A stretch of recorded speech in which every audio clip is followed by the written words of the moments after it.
Sizin evde reis kim? Hayat müşterek, ev reis diye tam bir şey yoktur bence yani. Bu evin reisi benim. Ben ne dersem o olur. Ben bilemem, beyim bilir. Bu evde ikimizin de sözü geçer. Peki ama evin reisi kim? Sokak konuşuyor. Bugün evin reisi kim olmalı?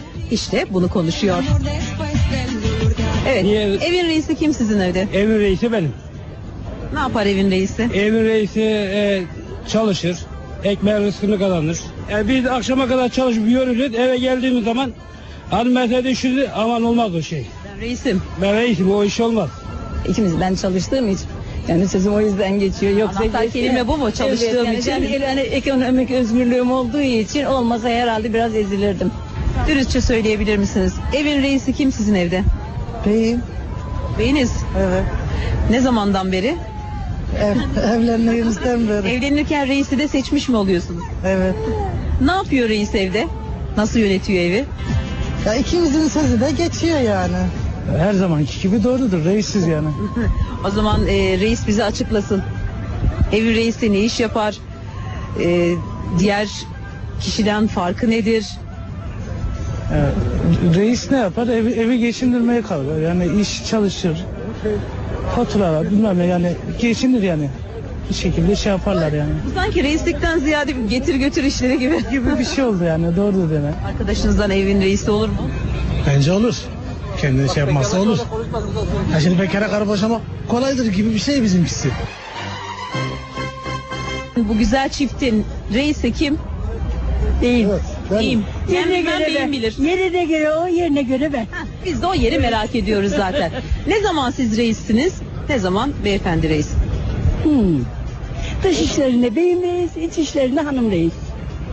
Öyle mi? Öyle. Görevlendirmeyi kim yapıyor? Dahiliye vekili. Bizim evin reisi ben Ali. Ali Bey. Memnun olduk. Ben memnun oldum. Ben memnun oldum. Ama Evin reisisiniz. Evet. Ne yaparsınız? Görevlerinizi bir sıralar mısınız bize? Evin reisi ne yapar? evin reisi iş ne yapar biliyor musunuz? Sekfe idare yapar yani, bir nevi asker gibi. Sabahtan çocuğundan sorumludur, sorunundan sorumludur, hanımından sorumludur.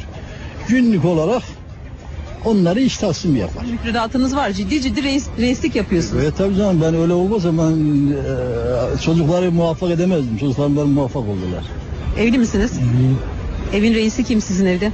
Herhalde ben olacağım. Kim olacak? Ne kadar emin konuştunuz. Çok da eminim.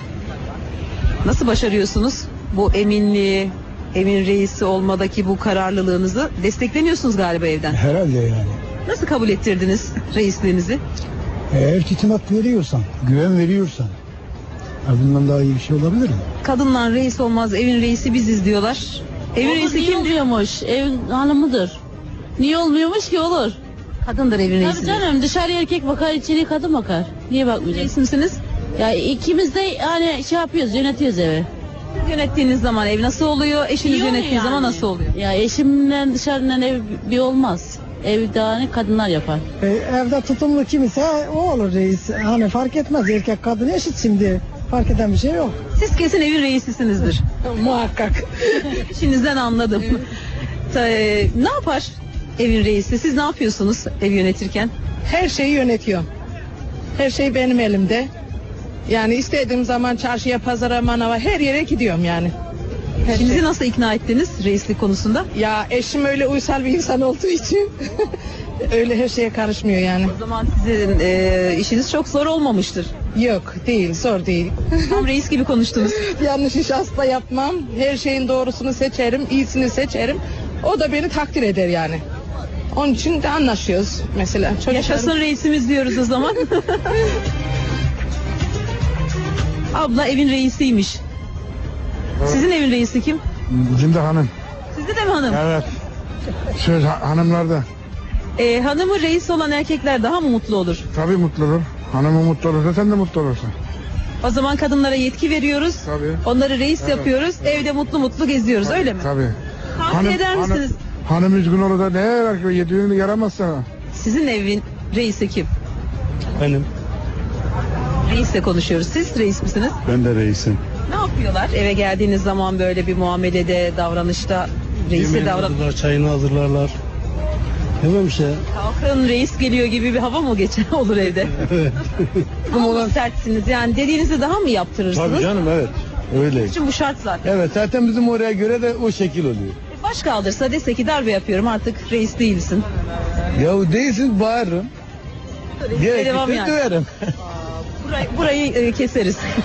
Ne yapar o zaman ev reisi? Ev reisi gelir evde oturur, Kumandayı alır. kumandayı alır, spor programlarına bakar, belgesel seyreder.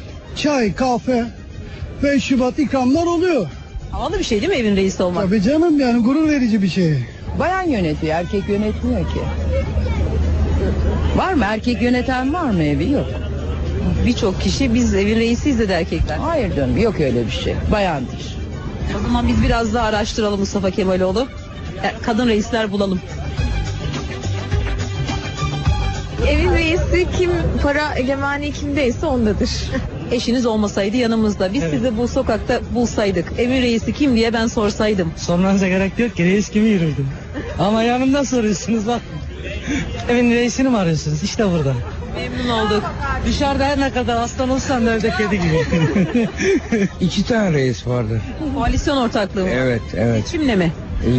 Seçilme şöyle, ben evi şimdi şeye benzesin, bir gemiye. Ben suvari olursam hanımda çarşıbaşı. Gemiyi beraber yürütüyoruz yani. Niye o çarşıbaşı oluyor? Suvariliği yapamaz o yüzden. Evinizde reis kim?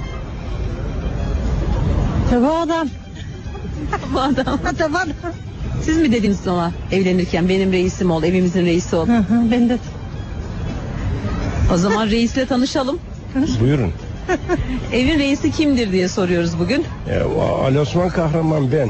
Diyor, çalışıyoruz, emekliyiz, yine de çalışıyoruz, yetmiyor ya aldığımız paralar. Kağıt üstünde reissiniz. Ya, adı üstünde, evet, adı üstü öyleyiz ya. Evin tadı nasıl çıkar? Şöyle bir evin reisi eve girdiği zaman şöyle bir evi titretir mi? Ne yapar? Bizi böyle titrederek de güzel çay, böyle bir kahve, Nescafe güzel vererek hoş geldin beyefendi, yorgun musun, argın mısın? Yani evde hanımlar da artık bizden şikayetçi. Evin reisi geliyor değil mi? Şöyle bir Güzel bir kahveyle, çayla ağırlaması lazım ama evde hanımlar da bıktı artık. daha ilk yılınız. Reisi seçtiniz mi? Reis benim valla. Seçtiniz mi? Kendinizi reis mi ilan ettiniz? Reis ilan ettim kendimi. Soruyor musunuz ona memnun musun reisliğimden? Yok, hiç gerek yok ya, memnunum tabii benden. Diktatörlük var galiba sizin evde. Ay, Kaddafi gibi adamım ben. Siz evli misiniz? Yok, ben bekarım. Evlendiğiniz zaman evin reisi kim olacak? Eşit. Yani o ne derse değerlendiririz.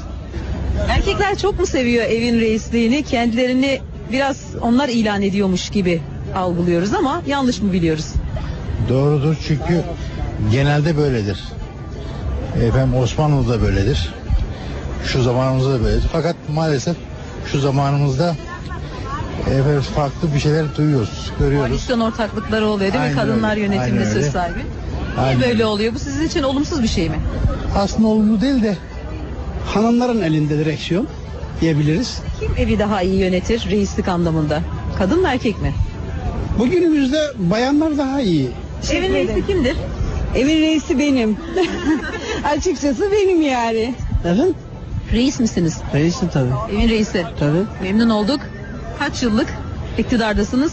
Ben 28 yıllık iktidardayım. Asıl hanım evde reistir. Formalitede sizsiniz. Tabii, formalitede biz erkekler kaldı. Şimdi kadınlar evde her şeyi onlara bırakıyoruz. Kazanıp onlara veriyoruz. Onlar istediği gibi yaşar. Şimdi bu kadın meselesi üzerine çok gidiliyor. Yakında herkes diyecek, kadın bayan alasmadı ben gidiyorum diyecek yani. O derece getirdiler yani. Eşitliksizliğin yüzüne geçmiş yani.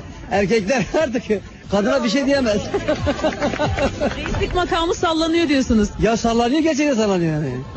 Yani bayana bir şey demese yok. Herkes meydana çıkıyor, yok kadın eşitlik hakkı gitti bilmem, kadınlar eziliyor. Erkekler de eziliyor ama sesini çıkarmıyor. Ya bu reislerin hakkı ne olacak değil mi? İktidar elden Bu gidiyor. reislerin hakkı ne olacak yani?